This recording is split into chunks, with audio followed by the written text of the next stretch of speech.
नमस्कार, स्वागत आहे तुमचं सुरेखास रेसिपीमध्ये। तर आज मी बनवणार आहे हिरव्या मिरचीचा ठेचा।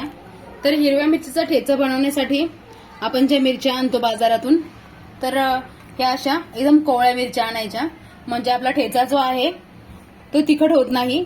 तर इथे मी मिक्स मिरच्या घेतलेल्या आहेत। ह्या पोपटी रंगाचे जे असतात ते तिखट नसतात, त्या घेतलेल्या आहेत। आणि ह्या एकदम लवंगी मिरच्या आहेत तिखट। तर ह्या दोन्ही मिक्स करून मग मी ठेचा बनवणार आहे। तर याचे आता सगळ्यात आधी आपण देठ काढून घेऊया। तर इथे मी 7 ते 8 पोपटी रंगाच्या मिरच्या घेतलेल्या आहेत आणि 5 ते 6 तिखट हिरवी मिरची असते ती घेतलेली आहे। तर आता ह्या मिरच्याचे मी एका मिरचीचे 2-2 तुकडे करून घेणार आहे। तर सगळ्यात आधी आपण सगळ्या मिरच्यांचे देठ काढून घेऊया। तर देठ काढून झालेले आहेत। तर बरोबर एका मिरचीचे असे सारखे 2 तुकडे असे करायचे आहेत।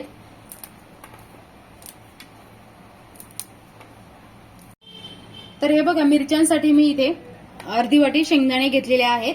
त्याचबरोबर लसणाच्या 10 ते 15 पाकळ्या घेतलेल्या आहेत आणि कोथिंबीर बारीक चिरून घेतलेली आहे अर्धी वाटी। तर सगळ्यात आधी मी हे शेंगदाणे जे आहेत तर या तव्यावर आता तेल टाकून तेलामध्ये आपण तळून घेणार आहोत, भाजून घेणार नाही। कारण तेलामध्ये आपण तळून घेतले की त्याला छान असा कुरकुरीतपणा येतो, जो ठेच्यामध्ये आपल्याला खाताना मस्त असा क्रंचीनेस जाणवतो। एकदम कुरकुरीत होईपर्यंत आपल्याला हे शेंगदाणे भाजून घ्यायचे आहेत। तर गॅसची फ्लेम आपल्याला मध्यम ठेवायची आहे, नाहीतर काय होईल, शेंगदाणे वरूनच भाजले जातील आणि त्याला कुरकुरीतपणा येणार नाही। म्हणून मी गॅसची फ्लेम मध्यमच ठेवलेली आहे। तर हे बघा, कमी गॅसवर मी शेंगदाणे मस्त कुरकुरीत होईपर्यंत भाजून घेतलेले आहेत। आता काढून घेते। तर आता ह्याच तेलामध्ये मी या मिरच्या भाजून घेणार आहे।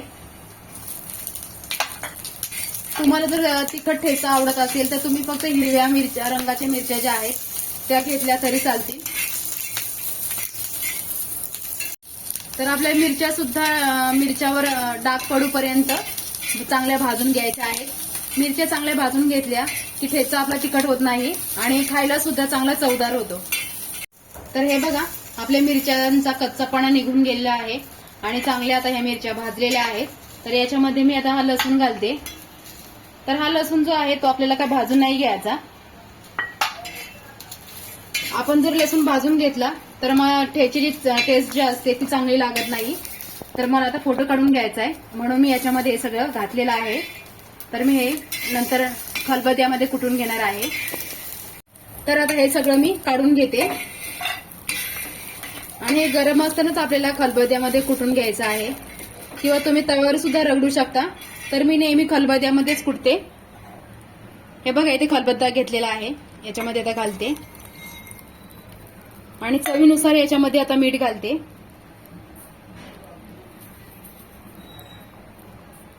तर हा ठेचा तुम्ही करून असं फ्रीजमध्ये ठेवला तर 8 ते 10 दिवस टिकतो, अजिबात खराब होत नाही।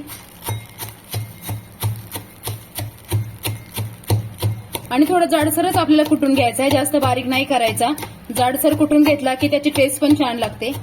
आणि तुम्ही बघू शकता, शेंगदाणे मी कुरकुरीत भाजल्यामुळे किती पटकन बारीक झालेले आहेत आणि एकदम हलक्या हाताने मी हे कुटून घेते। आवाज सुद्धा येत नाही जास्त।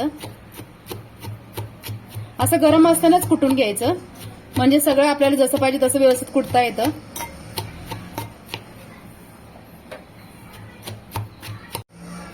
तर चमचा घ्यायचा, परत एकदा चमच्याने असं मिक्स करायचं आणि आता परत थोडंसं कुटून घ्यायचं।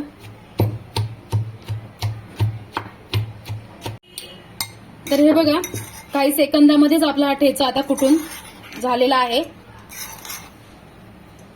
मस्त असा सुवास आलेला आहे ठेच्याचा। तर आता एका डिशमध्ये काढून घेते।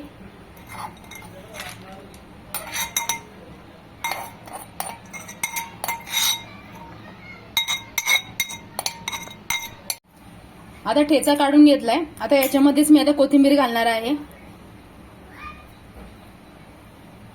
कोथिंबीरचा सुवास पण छान येतो ठेच्यामध्ये आणि खायला पण टेस्टी लागते, म्हणून कोथिंबीर नेहमी घालायची आणि तिखटपणा सुद्धा कमी होतो। तर तुम्ही बघू शकता, मस्त हिरवागार आपला हा ठेचा तयार झालेला आहे। तर आमच्या गावी सुद्धा ह्याच पद्धतीचा ठेचा बनवतात। तर तुम्ही सुद्धा अशा पद्धतीचा ठेचा नक्की बनवून बघा. जास्त वेळ लागत नाही, काही मिनिटांमध्येच आपला हा ठेचा तयार झालेला आहे. तर माझे आता 8,000 सबस्क्राईब झालेले आहेत, तर त्याच्याबद्दल तुमचे धन्यवाद. तर लवकरच 10,000 सुद्धा होतील. तर व्हिडिओ आवडल्यास लाईक करा, सबस्क्राईब करा आणि बेल आयकॉनवर क्लिक करा.